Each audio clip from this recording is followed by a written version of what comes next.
Good morning बच्चों, मैं दीपेन बहादुर सिंह आज आपको कक्षा 12 का पहला लेसन पढ़ाऊंगा, जिसमें हम ये समझेंगे कि मानव भूगोल की प्रकृति क्या है एवं उसके विषय क्षेत्र क्या है।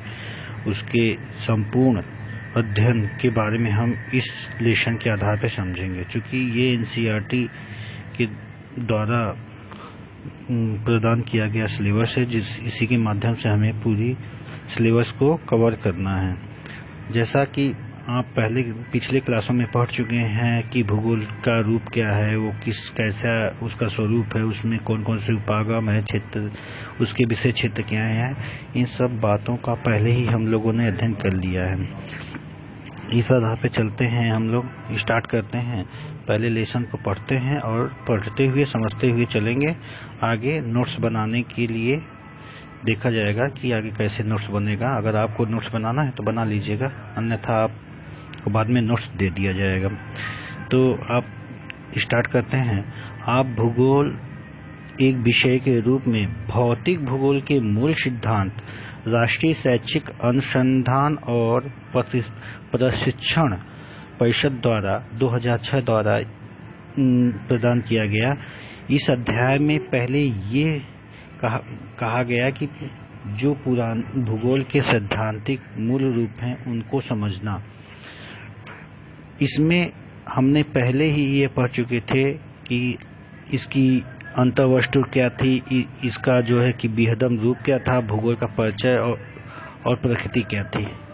आप भूगोल के महत्वपूर्ण शाखाओं से भी परिचित हो चुके थे। यदि आप अध्याय को पुनः पढ़ें तो मानव भूगोल का मुख्य विषय भूगोल से संबंध भी ज्ञात किया जा सकता है। जैसा कि आप जानते हैं कि एक अध्ययन क्षेत्र के रूप में भूगोल समकलात्मक, आनुभविक एवं व्यवहारिक है। इसका मतलब है कि भूगोल में सभी विषयों का समावेश है और ये अनुभव का विषय है और व्यवहारिक विषय है, जिसको हम अपने जीवन में देख सकते हैं, उसे समझ सकते हैं, उसके बारे में जान सकते हैं। क्योंकि जो भी घटनाएं सब घटती हैं, ये भौगोलिक जो पर्यावरण है उसी में घटती हैं, इसलिए ये व्यवहारिक रूप से भी इसको माना जाता है। और चूंकि यहाँ पे आपने ये देखा कि इसका संबंध कहाँ पे है, इसका संबंध आनुभविक भी होता है, यानी कि जो हम अनुभव करते हैं पर्यावरण में रहकर, इस सृष्टि में रहकर, उसका भी अध्ययन इसी भूगोल के अंतर्गत किया जाता है। और समाकलन का अर्थ होता है कि सभी विषयों का इसमें समाकलन है, समावेश है। क्योंकि सभी विषय जाने बिना हम भूगोल का सही ढंग से अध्ययन नहीं कर पाएंगे। क्योंकि हम मानव भूगोल को पढ़ रहे हैं, तो मानव भूगोल के अंतर्गत आर्थिक क्रियाएं, सामाजिक क्रियाएं, राजनीतिक क्रियाएं इत्यादि सभी जो भी क्रियाएं हैं सब इसमें सम्मिलित की जाती हैं। इसलिए इसे समाकलात्मक, अनुभविक एवं व्यवहारिक विज्ञान भी कहते हैं। अतः भूगोल की पहुंच बहुत दूर तक है और किसी भी घटना और परिघटना का जो ज्ञान होता है वो लंबे समय तक होता है। उसका जो है प्रभाव लंबे समय तक रहता है। हमेशा पर्यावरण बदलता रहता है, अपनी स्थिति को बदलती रहती है। इसका भौगोलिक ढंग से अगर अध्ययन किया जा सकता है। आप धरातल को किस प्रकार देखते हैं? क्या आपको लगता है कि पृथ्वी के दो प्रमुख घटक हैं, प्रकृति जिसको हम भौतिक पर्यावरण कहते हैं और जीवन के रूप में जिसे मनुष्य भी सम्मिलित है। अपने परिवेश के भौतिक और मानविक घटकों की सूची बनाते हैं हम जब, तो उसमें हम देखते हैं कि उसमें भौतिक भूगोल, भौतिक पर्यावरण का अध्ययन भी किया जाता है और मानव भूगोल के भौतिक, प्राकृतिक एवं मानवीय जगत के बीच के संबंधों का भी हम अध्ययन करते हैं तथा उसमें होने वाले सभी घटनाओं का भी अध्ययन करते हैं। और इस अध्ययन होने के कारण इसके विभिन्न पक्ष उभर के सामने आते हैं, जैसे सामाजिक पक्ष होते हैं, आर्थिक पक्ष होते हैं इत्यादि। इन सब का अध्ययन हम लोग करते हैं।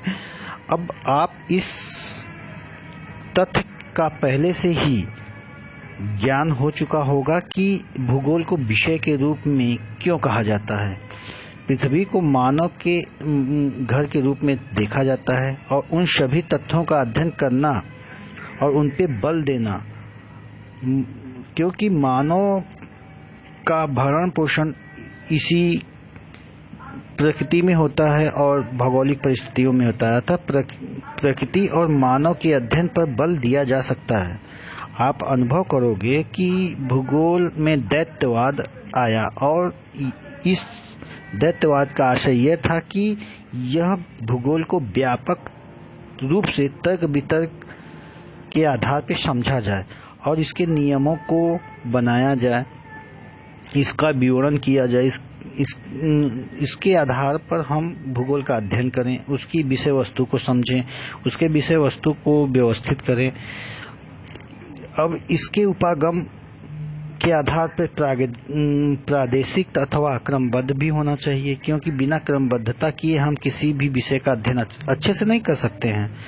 अब इसकी घटनाएं भी होती हैं, इन घटनाओं की व्याख्या भी की जाती है सैद्धांतिक आधार, जो कि सैद्धांतिक आधार पे ही होनी चाहिए। बिना सैद्धांतिक आधार पे कोई भी घटना का आकलन करना सही नहीं माना जाता, क्योंकि वैज्ञानिक दौर में ये कहा जाता है कि कोई भी घटना वैज्ञानिक आधार पे ही हम व्यक्त कर सकते हैं, जो सर्वमान्य हो। अगर जो सर्वमान्य नहीं तो सैद्धांतिक नहीं, और जो सैद्धांतिक नहीं वो वैज्ञानिक नहीं, तो और जो वैज्ञानिक नहीं वो किसी विषय के रूप में नहीं हो सकता।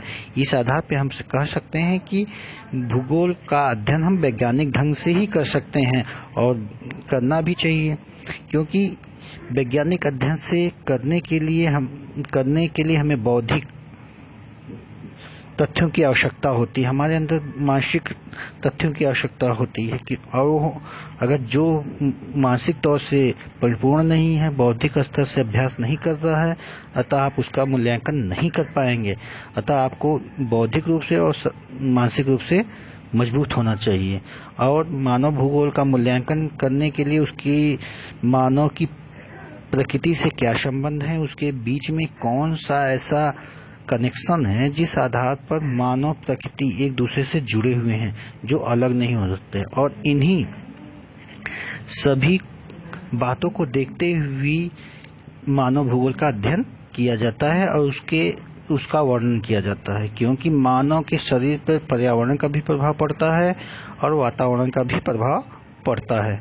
सामान्यतः हम पृथ्वी के रूप तूफान की आंख, नदी के मुख, हिम नद के नासिका, जल डमरू, मध्य ग्रीवा और मृदा की परिच्छेदिका का वर्णन करते हैं। इसका मतलब है कि समानतः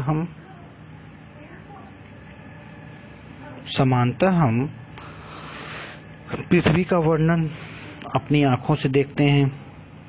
जो तूफान आता है हम कहते हैं कि तूफान पृथ्वी की आंखें हैं। नदी मुख यानी नदियों का मुख जो होता है, कहाँ से नदी निकलती है, उसे हिम नदी कहते हैं।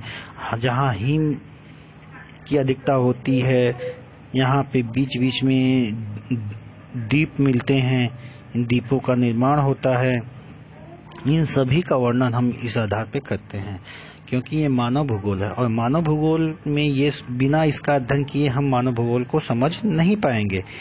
इस आधार पर हम मानव जहाँ रहता है उसके प्रदेश, किस गांव में रहता है, कौन उनके नगरों का वर्णन और इन सभी धरातल पर रहने वाले जीवों का भी अध्ययन हमें इसी मानव भूगोल के अंतर्गत करना पड़ता है। जर्मन भूगोलवेत्ता ने राज्य देश का वर्णन और जीवित जीव के रूप में मानव भूगोल का अध्ययन करते हैं। जैसे सड़कों, रेल मार्गों और जल मार्गों का जाल प्रायः हमारे शरीर में जिस प्रकार नसें फैली हुई हैं, उसी प्रकार इस जगत में रेल मार्ग हैं, सड़कें हैं, जल मार्ग हैं, इन सब का जाल बिछा हुआ है। इसी आधार पर मानव भूगोल का भी अध्ययन हम कर सकते हैं। ऐसा देखा जाता है कि क्या कभी कभी हम लोग के मन में प्रश्न आता है कि क्या प्रकृति से मनुष्य अलग है। ये प्रश्न जब हम करते हैं तो इससे जुड़े तथ्य बहुत ही जटिल होते हैं, इनको समझना ही बहुत कठिन हो जाता है। फिर भी कुछ मानव भूगोल की परिभाषाएं कुछ वैज्ञानिकों द्वारा दी गई, जिनको हम यहाँ पे समझते हैं। रेड जेल ने क्या कहा है? रेड जेल ने कहा था कि मानव भूगोल समाज और धरातल के बीच संबंधों का संश्लेषण अध्ययन करता है। अर्थात मानव भूगोल जो है, जो समाज है और समाज जिस धरातल में रहता है तो वहाँ समाज कैसे पनपा, उनके बीच संबंध क्या है, इसका अध्ययन करता है। ये दर्जल जी कहना चाहते हैं। उसी आधार पे उन्होंने कहा, एलन सी सैंपल ने कहा, मानव भूगोल अस्थिर पृथ्वी और क्रियाशील मानव के बीच परिवर्तनशील संबंधों का अध्ययन है। अर्थात मानव जिस पृथ्वी पर रहता है, पृथ्वी स्थिर नहीं है, वो पृथ्वी हमेशा घूमती रहती है। जैसा कि आप पहले क्लासों में पढ़ चुके हैं कि पृथ्वी अपने अक्ष के 23.5 अंश झुककर हमेशा भ्रमण करती रहती है, क्रमण गति करती रहती है। अतः उसके बीच और मानव के परिवर्तन, जो मानव अपनी प्रकृति में परिवर्तन होता है, उसी आधार पर मानव के स्वभाव में भी परिवर्तन होता है। इन सभी का अध्ययन हम मानव भूगोल में करते हैं।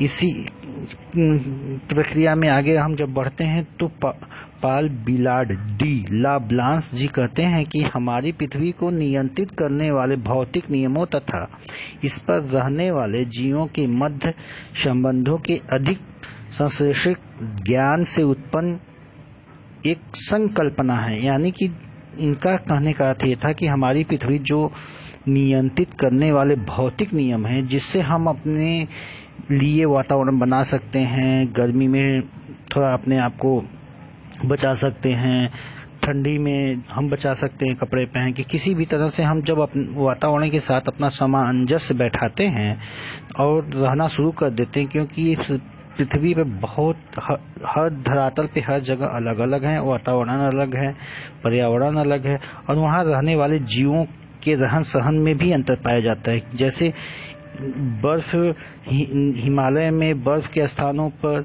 इग्लू नामक एक घर बनाया जाता है, जो बर्फ का ही होता है, जिसमें व्यक्ति अपना संघर्ष करके अपना जीवन व्यतीत करता है। कुछ इसी धरती पे एक सूखा मरुस्थल पाया जाता है, जहाँ पानी की मात्रा बहुत कम पाई जाती, फिर भी वहाँ मानव जीवन उपस्थित है। जंगल है, पहाड़ है, नदियां हैं, ज्यादातर मानव बस्तियां नदियों के ही किनारे पाई जाती हैं। इस आधार पर पूरी ये कल्पना, जो ये कल्पना है पृथ्वी की पूरी कल्पना है, इस आधार पे हम मानव भूगोल का अध्ययन करते हैं। ये ब्लांस जी का आशय था अपनी परिभाषा में देने के लिए। उन्होंने ये बताने की कोशिश की थी। अब आते हैं, हम लोग सीखते हैं मानव भूगोल की प्रकृति। मानव भूगोल की प्रकृति। अब मानव भूगोल की प्रकृति मतलब नेचर ऑफ ह्यूमन जियोग्राफी, मतलब मानव भूगोल भौतिक पर्यावरण तथा मानव जनित सामाजिक सांस्कृतिक पर्यावरण के अंतर संबंधों का अध्ययन इसकी परस्पर अंतःक्रिया के द्वारा करता है। मतलब इसका अर्थ ये है कि मानव भूगोल भौतिक पर्यावरण जो हमें दिखाई देता है, जो पर्यावरण हमको दिखाई देता है, उसके साथ मनुष्य जो है अपना सामाजिक जीवन, सांस्कृतिक जीवन उसी आधार पे अपने आप को ढाल लेता है। जैसे कि कुछ हर जगह की भाषाएं अलग हैं, संस्कृति अलग है, उनके रीति रिवाज अलग है, तो वो सारी चीजें जो अलग हुई उनके पर्यावरण के आधार पे अलग हुई हैं, न कि उसके पीछे कोई कारण था। इसलिए यहाँ कहा जाता है कि मानव भूगोल की प्रकृति उसके सामाजिक स्वरूप और सांस्कृतिक पर्यावरण पर ही निर्भर करती है। जैसा देश होता है वैसा भेष लोग बनाते हैं। ये सब सिद्धांतों का उल्लेख हम पिछले क्लासों में पढ़ भी चुके हैं, फिर भी आप जानते हैं कि हमारी पृथ्वी पे भू आकृतियों में अंतर पाया जाता है, यहाँ की मिट्टियों में अंतर पाया जाता है, जलवायु हर जगह के अलग अलग होते हैं। जलवायु के साथ साथ हम जल को भी देखते हैं कि उनमें भी, उनके स्वाद में भी अंतर पाया जाता है, प्राकृतिक वनस्पतियों में भी अंतर पाया जाता है। इसलिए इन सब का अध्ययन के आधार पर हम मानव भूगोल के भी अध्ययन करते हैं कि जैसे जैसे अंतर पाया जाता है वैसे वैसे मानव की प्रवृत्तियों में भी अंतर पाया जाता है, उनके रहने, बोलने, बात करने, उनकी संस्कृति इत्यादि सभी में अंतर पाया जाता है। मानव के भौतिक पर्यावरण द्वारा जो हम दिखाना चाहते हैं, उनके द्वारा किए गए कार्यों को बताना चाहते हैं, जैसे कि घर हुआ, गांव हुआ, नगर हुआ, सड़क हुआ, रेल का जाल हुआ, उद्योग, खेत, पतन, दैनिक उपयोग में आने वाली वस्तुओं तथा भौतिक संस्कृति, इन सभी का भौतिक पर्यावरण का बहुत प्रभाव पड़ता है, क्योंकि जहाँ पे जितने जैसे संसाधन होते हैं, व्यक्ति का, मानव का विकास उतना ही अच्छा होता है। वो अपना विकास उसी आधार पे करना शुरू करता है, क्योंकि कहीं पे कपास होता है तो कहीं पे गेहूं चावल अधिक होते हैं, तो कहीं पे चाय कॉफी अधिक होती है, तो उनका जीवन उसी वस्तुओं पर निर्भर हो जाता है। इस तरह से उनके हम जीवन के पारस्परिक संबंधों का अध्ययन कर सकते हैं। आगे देखते हैं, इस रिलेशन को आगे देखते हैं तो हमें देखने पे ये पता चल रहा है कि मानव की प्रकृतिकरण और प्रकृति का मानवीकरण क्या होता है। अगर ऐसा हम समझें तो मनुष्य अपने प्रौद्योगिकी की सहायता से, यानी प्रौद्योगिकी मतलब क्या, जो वो अपने अंदर क्षमता रखा हुआ अपने मानसिक बुद्धि के द्वारा, वो प्रकृति पे निर्भर नहीं होता, निर्भर तो होता है, लेकिन प्रकृति की कुछ ऐसी चीजें हैं जिनको अपने अनुकूल बना लेता है, जो कि उनके अनुकूल नहीं होती, तो उसको अनुकूल बनाने की कोशिश करता है। तो यहाँ पे वही कहा गया कि मनुष्य अपने प्रौद्योगिकी की सहायता से अपने भौतिक वातावरण में सामंजस्य स्थापित करता है। यह महत्वपूर्ण नहीं है कि मानव क्या पैदा करता है, उत्पन्न क्या करता है और निर्माण क्या करता है, ये इम्पोर्टेंट नहीं है।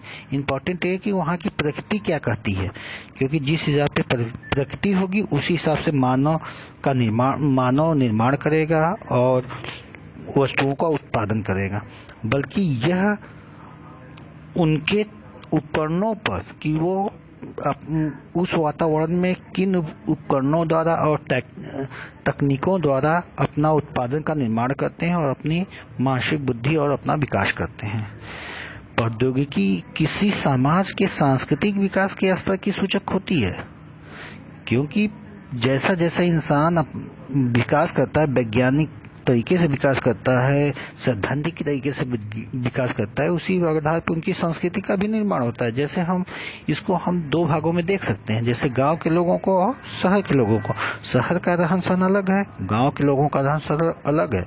गांव के लोग प्राकृतिक वातावरण में रहना चाहते हैं, लेकिन शहर के लोगों ने प्रकृति को ही अपने आधार पर ढाल लिया है कि प्रकृति के समस्याओं को देखते हुए उन्होंने उसकी व्यवस्था कर ली। जैसे जहाँ पे गर्मी ज्यादा होती है लेकिन एसी लगा लिए तो गर्मी नहीं होगी, ठंडा लगने लगा तो उन्होंने हीटर लगा लिया अपना, जो है कि वहाँ पे ठंडी नहीं लगेगी। इस आधार पे मानव ने प्रकृति को देखते हुए अपने आप के प्रौद्योगिकी और तकनीकी का उपयोग करके अपने आप को बदल दिया और प्रकृति पे बहुत हद तक कंट्रोल कर लिया। इस आधार पे अगर हम देखें तो घर्षण और ऊष्मा की संकल्पनाओं ने अग्नि की खोज में हमारी सहायता की। जैसे पहले लोग खाना बनाना नहीं जानते थे, आग जलाना नहीं जानते थे, तो उन्होंने ये देखा कि अगर हमें किसी चीज को पकाना है तो आग कहाँ से पैदा करेंगे। तो उन्होंने ये अनुभव किया कि अगर किसी दो वस्तुओं को आपस में रगड़ेंगे तो उसमें से ऊष्मा निकलेगी, जिससे आग उत्पन्न हो सकती है। इसी आधार पे आग की खोज की गई। इसी प्रक्रिया में मनुष्य अपना विकास करते हुए आगे बढ़ता है, तो उन्होंने डीएनए की सहायता से मानव के अंदर छुपी हुई अनुवांशिक लक्षणों को प्राप्त कर लिया। उसके रहस्य को उन्होंने समझ लिया कि आखिर में क्यों व्यक्ति के अंदर ऐसी प्रवृत्ति आ रही है, उनके अंदर इतना अंतर क्यों देखने को मिल रहा है। इस आधार पे मनुष्य अपने व्यवहारों को समझना शुरू कर देता है। इसी प्रक्रिया को आगे बढ़ाते समय हम ये भी चेक कर लेते हैं, जैसे कि कौन सी बीमारी है, ये बीमारी ठीक होगी कि नहीं होगी, इस बीमारी के पीछे कारण क्या थे, ये बीमारी उनके वंश परंपरा से चलती आ रही है। इस सब पे उन्होंने विजय पा लिया। अधिक तीव्र गति से चलने वाले यान को भी बनाया। और आप ये भी देख सकते हो कि प्रकृति का ज्ञान प्रौद्योगिकी को विकसित करने के लिए एक महत्वपूर्ण साधन थी, क्योंकि प्रौद्योगिकी मनुष्य पर पर्यावरण की बंदिशों को कम कर देता है।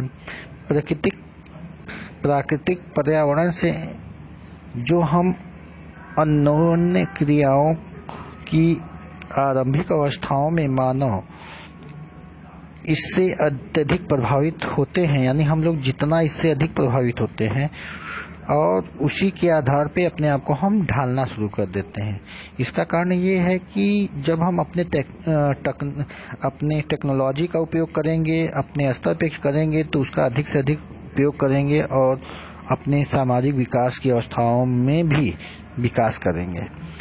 आदि मानव जैसे समाज और प्रकृति की प्रबल शक्तियों के बीच अपने आप को समझते हैं। अगर इसको इस हिसाब से देखा जाए तो आदिवासी हमेशा प्रकृति की पूजा करते हैं। वो आंधी तूफान भी आता है तो वो ये मानते हैं कि ये कोई भगवान ने इसको जो है बनाया है, ये आंधी उन्हीं के द्वारा चल रही है, वो क्रोधित हो गए हैं, इसके लिए वो लोग पूजा पाठ करना अनुष्ठान करना शुरू कर देते हैं। और उनका ये कहना कि ये पूरे पृथ्वी पर जो भी वस्तुएं बनाई गई हैं सब भगवान, कोई एक अलौकिक शक्ति है जिसे उन्होंने भगवान का नाम दिया और ये भगवान ही इसका मालिक होता है। तो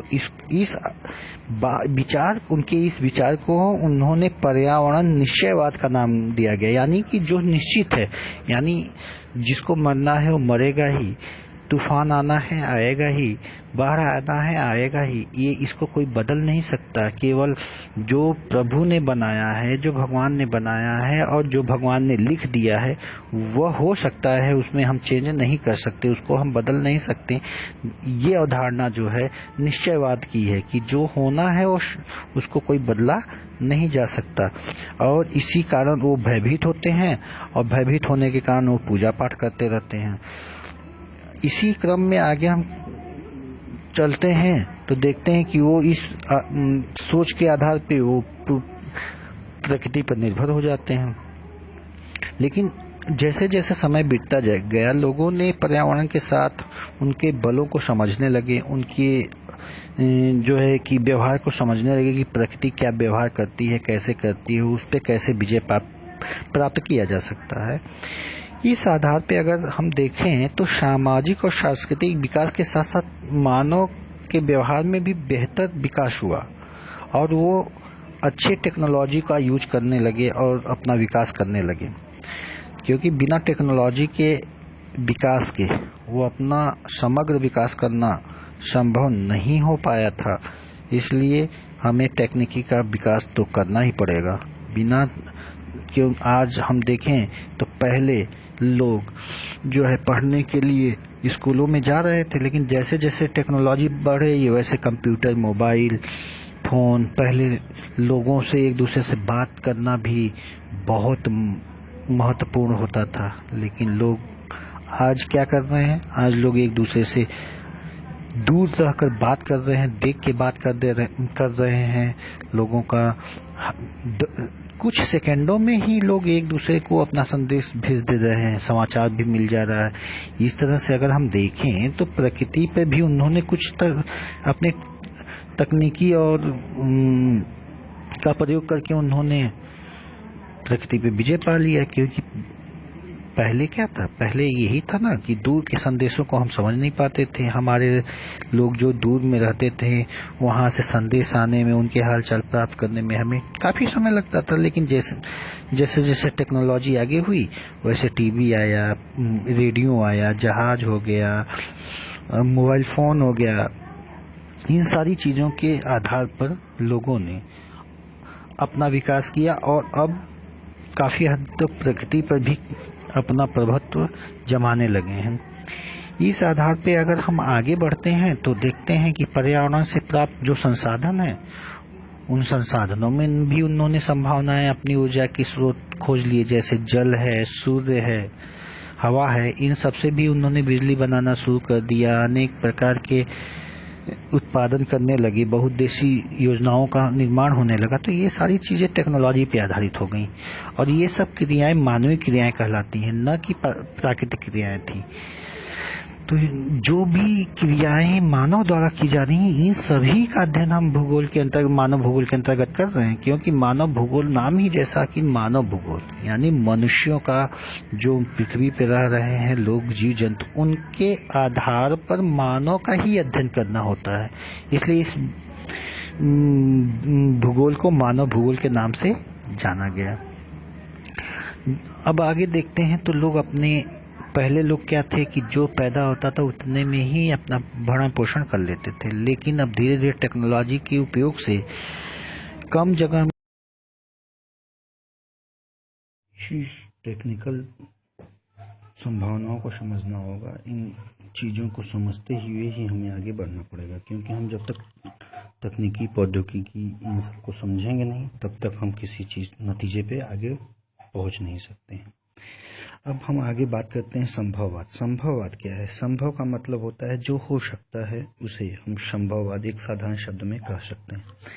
जैसा कि उपरोक्त कथनों में हम लोग ये निश्चयवाद के बारे में समझने की कोशिश किया कि निश्चयवाद क्या कहता है। निश्चयवाद ये कहता है कि प्रकृति में जो घटनाएं घटित होती हैं वो घटनाएं पहले से ही निश्चय थी।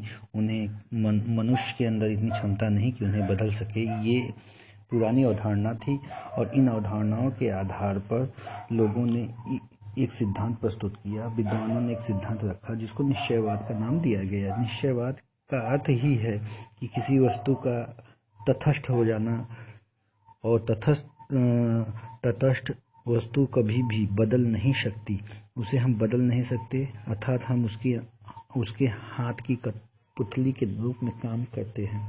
यानी जैसा वो चाहेगा वैसा मुझे करना पड़ेगा।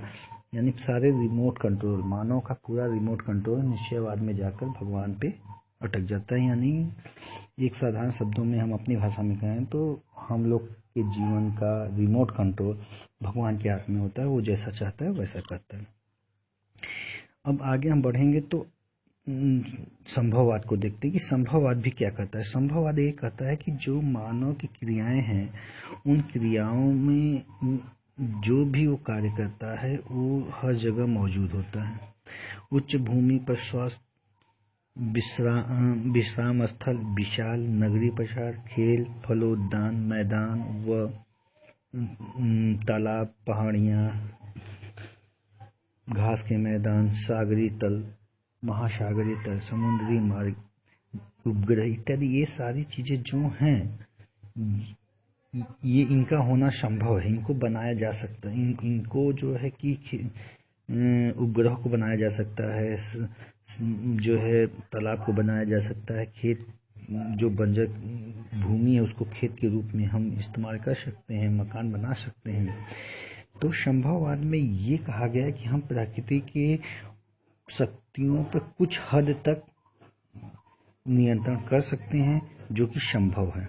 और जब हम किसी प्राकृतिक आपदा पे या किसी प्राकृतिक संसाधन का प्रयोग कर उसमें बदलाव लाते हैं और बदलाव लाके अपने अनुकूल बनाते हैं, तो उसे हम संभववाद के रूप में देख सकते हैं। क्योंकि संभववाद का अर्थ क्या है? जो वस्तुएं हो सकती हैं। ऐसा नहीं कि प्रकृति की सारी वस्तुएं पूरा हम कर सकते हैं, सभी वस्तुओं पे हम कंट्रोल कर सकते हैं। प्रकृति पे तो, नेचर पे तो कोई कंट्रोल नहीं कर सकता। परंतु इस सिद्धांत के आधार पे उन्होंने कहा कि हम ये मानते हैं कि नेचर पे हम कंट्रोल नहीं रख सकते, पर उनके कुछ क्रियाकलापों में बदलाव करके उसको अपने अनुकूल हम बना सकते हैं, उसको अवसर प्रदान कर सकते हैं।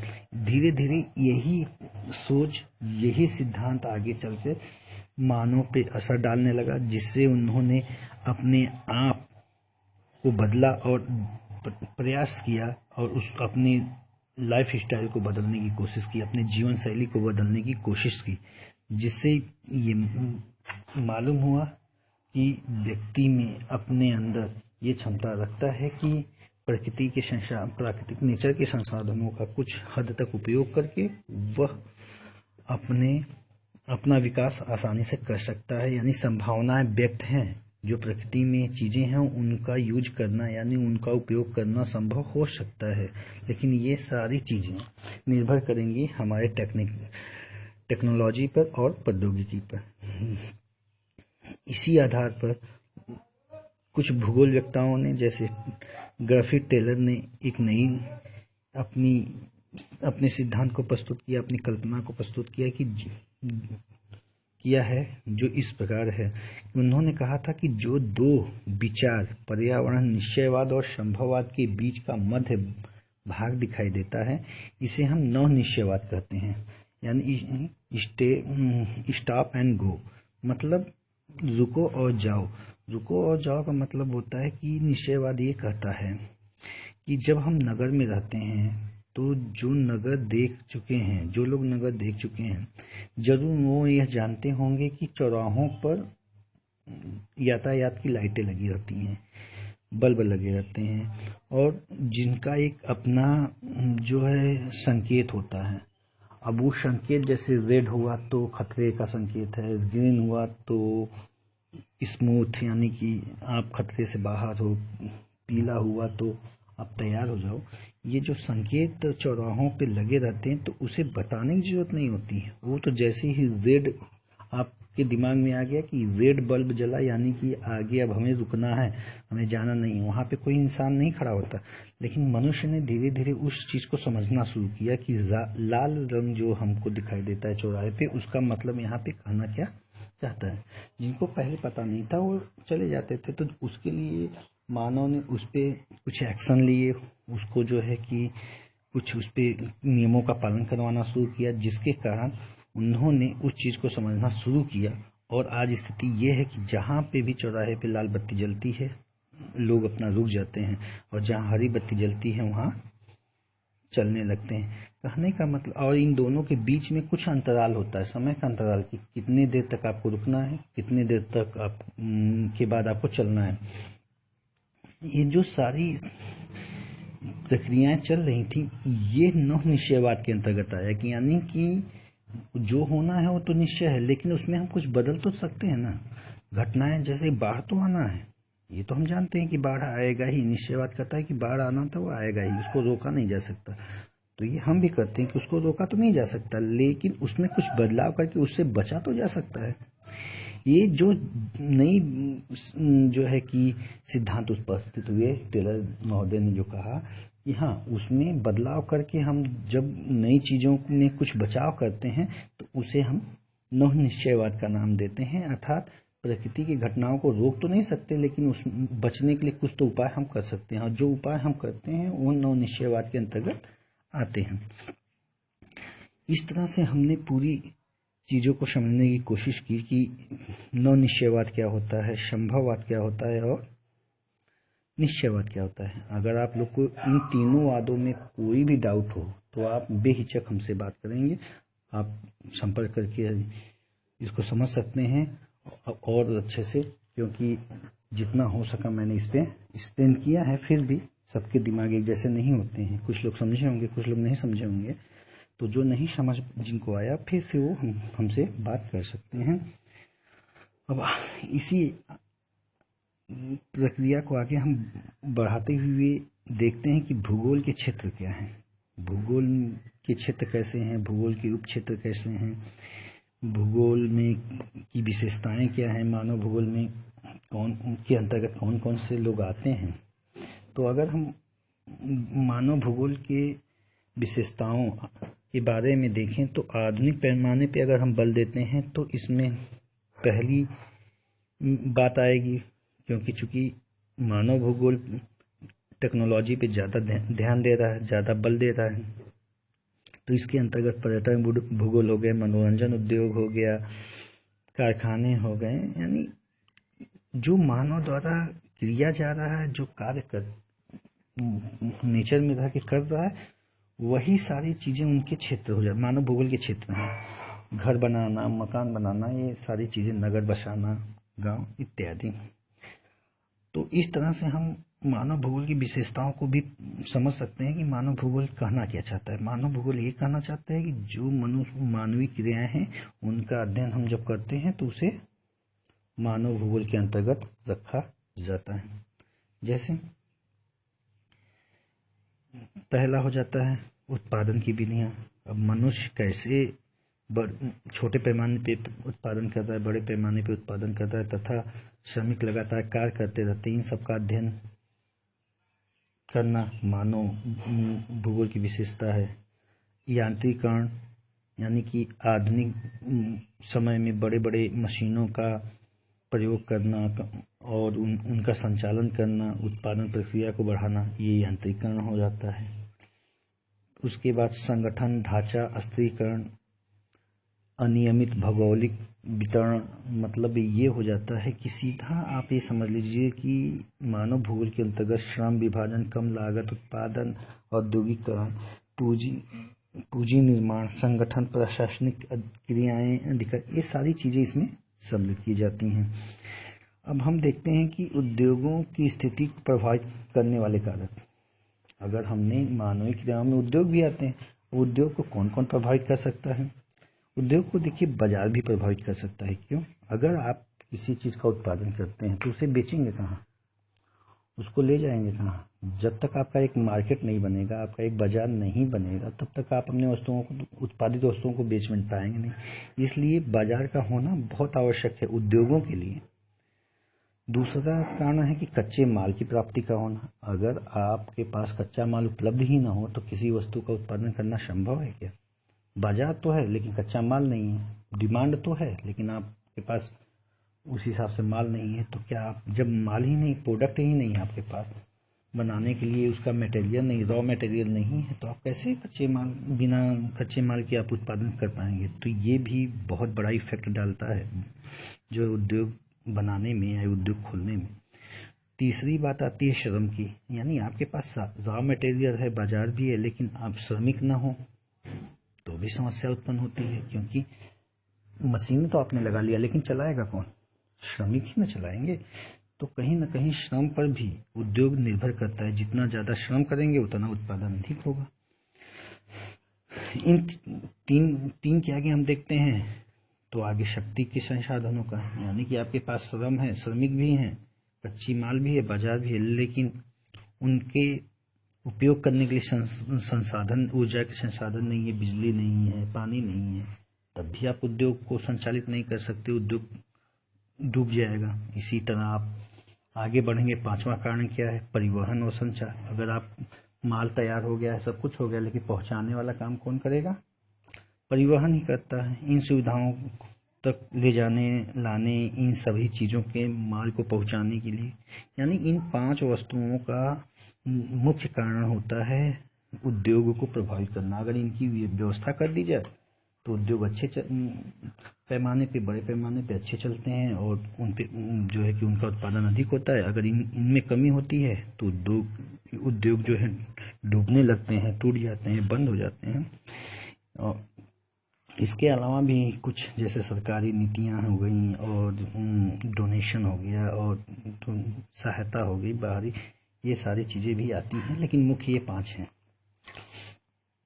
अब आगे हम देखते हैं उद्योग निर्माण का वर्गीकरण किस प्रकार किया जाता है, कि उद्योग को किस आधार पे हम बांट सकते हैं, कि कौन सा उद्योग को हम बड़े पैमाने पे कहेंगे, कौन सा छोटे। तो उद्योगों के आधार पे उद्योग को 3 भागों में बांटा गया। पहला कुटीर उद्योग, जो कि घर में काम किया जाता है, छोटे छोटे लोग, 2-4 लोग मिलकर काम करते हैं, उसे कुटीर उद्योग कहते हैं। दूसरा है बड़े पैमाने का उद्योग। बड़े पैमाने के उद्योग में वो उद्योग आते हैं जो कि स्थानीय लोगों के द्वारा कच्चे माल का उत्पादन कर और उन्हें संचालित करते हैं और छोटे छोटे मशीनों का प्रयोग करते हैं और बाहर ले जाते हैं। इसी जैसे कि विश्व में भारत, चीन, इंडोनेशिया, भारत जैसे विकसित राज्यों में स्थानीय लोग ही रोजगार के अधिक अवसर प्रदान करने के लिए छोटे छोटे पैमाने पर उद्योगों की स्थापना की जा रही है। आप जैसे मान सकते हैं पापड़ उद्योग, अचार उद्योग, और इस तरह से आप कृषि उद्योग, पशुपालन उद्योग, ये सारी चीजें छोटे पैमाने पे उद्योग के नाम से हम जान सकते हैं।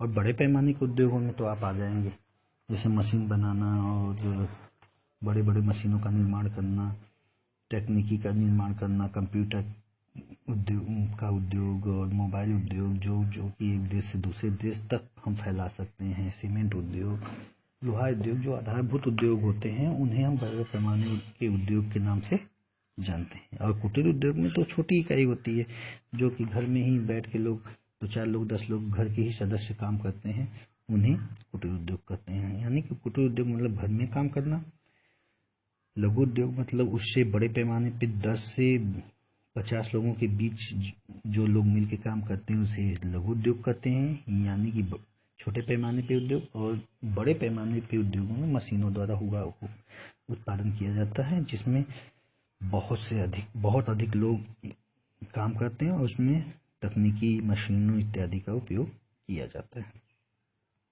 अभी इस आधार पे अगर हम चलें आगे तो देखते क्या हैं कि उद्योगों का कैसे विकास हो रहा है, कौन कौन से उद्योग किसके अंतर्गत आते हैं। तो उन कच्चे माल के उद्योग के आधार पे अगर हम देखेंगे तो कृषि उद्योग पे चीनी उद्योग आ जाएगा, चाय, वस्त्र, काफी, रबड़ इत्यादि आ जाएंगे। दूसरा आएगा खनिज पे आधारित, खनिज पे लोहा, तांबा, एल्युमिनियम इत्यादि, ये सब खनिज पे आ जाते हैं। तीसरा आता है रासायनिक पर आधारित उद्योग, जैसे पेट्रोलियम, रासायनिक, कृत्रिम रेशम, नमक, ये सब रासायनिक उद्योग पर आधारित होते हैं। उसके आगे चौथा है वन पे आधारित उद्योग, जैसे इमारती लकड़ियाँ, कागज, तेल इत्यादि। उसके बाद पशु पे आधारित उद्योग, जैसे चमड़ा, ऊन, मांस, ये सारी चीज, दूध, ये सब कच्चे माल के ऊपर आधारित जो हैं सभी उद्योग हैं। इन उद्योगों के आधार पर ही हम मानव भूगोल का विश्लेषण करते हैं। अब हम आगे बढ़ते हैं तो देखते हैं कि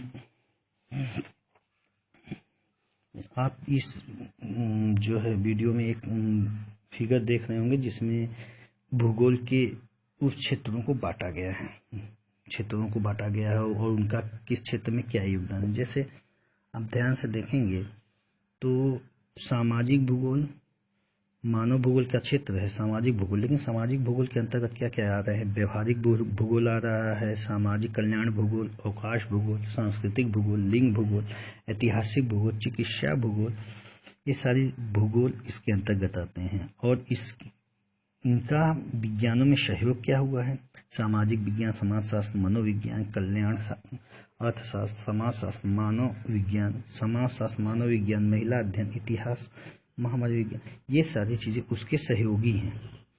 नगरीय भूगोल में नगरों के द्वारा अध्ययन का नियोजन किया जाता है। राजनैतिक भूगोल में निर्वाचन भूगोल आ जाएगा, सैन्य भूगोल आ जाएगा, राजनैतिक विज्ञान जो है इसके स्रोत है, नगरीय अध्ययन इसका स्रोत है, सैन्य अध्ययन इसका स्रोत है। जनसंख्या भूगोल में जानकीकी इसका स्रोत है। आवास भूगोल में नगर और ग्रामीण इसका आयोजन, नियोजन और विनिर्माण, ये सब इसके अंतर्गत इसी के मुख्य पृष्ठ हैं। उसके बाद आप देखते हैं आर्थिक भूगोल के अंतर्गत आते हैं संसाधन भूगोल, कृषि भूगोल, उद्योग भूगोल और विपणन भूगोल, पर्यटन भूगोल। इसके अंतर्गत आप संसाधन अर्थशास्त्र, कृषि विज्ञान, औद्योगिक अर्थशास्त्र, व्यावसायिक अर्थशास्त्र, वाणिज्य, पर्यटन और यात्रा प्रबंध, अंतर्राष्ट्रीय व्यापार इत्यादि सभी जो है इसके स्रोत पाए जाते हैं। तो इस तरह से हमने आज कक्षा 12 के पहले लेसन का मानव भूगोल की प्रकृति एवं विषय क्षेत्र के बारे में पढ़ा और उसको समझने की कोशिश की। इसके बाद हम आगे कल नेक्स्ट क्लास में आपको हो सकता है तो नोट्स प्रोवाइड कराएं और आप नोट्स भी बनाना शुरू कर दें। और इसमें जो भी नहीं समझ में आया है कमेंट में लिख दीजिएगा, उसका जवाब मैं आपको अगले वीडियो में दे दूंगा।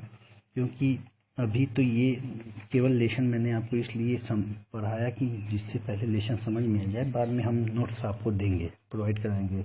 अभी इस लेसन में जो चीज़ें आप ध्यान से वीडियो को रोक कर आप मटेरियल को देखकर पढ़ लीजिएगा। जो चीज़ें नहीं समझ में आएगी उसको अंडरलाइन करके अपनी नोटबुक पे लिख लीजिएगा और कमेंट में हमसे पूछ सकते हैं आप, या फ़ोन भी कर ले सकते हैं आप और फ़ोन करके पूछ सकते हैं।